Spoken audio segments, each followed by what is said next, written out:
Ni wasalimu wote, hatujambo.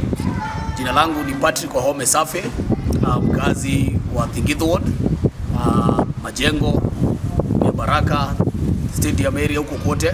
Ningetaka nichukue nafasi hii niwasalimie wote, na nichukue nafasi hii pia kwa shukuru zaidi kwa support ambayo mnaendelea kunipea mapenzi, na pia ile assurance ya kwamba kama mwaka wa 2027 wewe ndio tutapea nafasi ya kuwa gitungati wetu wa Thingithu Ward.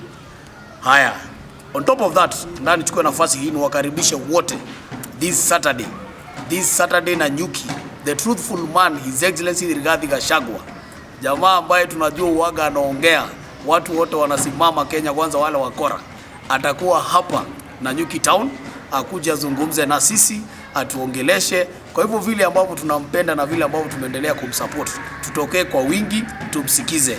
Watu wa Nyuki, niwakumbushe tu, juzi tunajua kwamba kuna wakora walikuwa wametokea wanaitisha batuk 3 billion.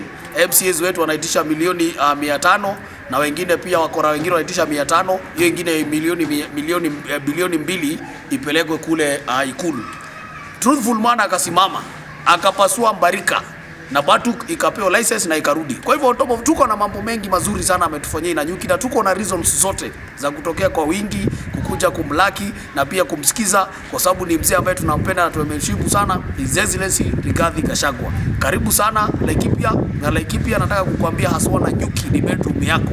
Ukisikia kuingia anytime unaingia. Hapa security iko sawa, kila kitu iko sawa, na hapa watu wamesema watatoka Kanini na Kanene, yani population over 100,000 people watatokea kumlaki His Excellency Rigathi Gachagua. Karibu sana.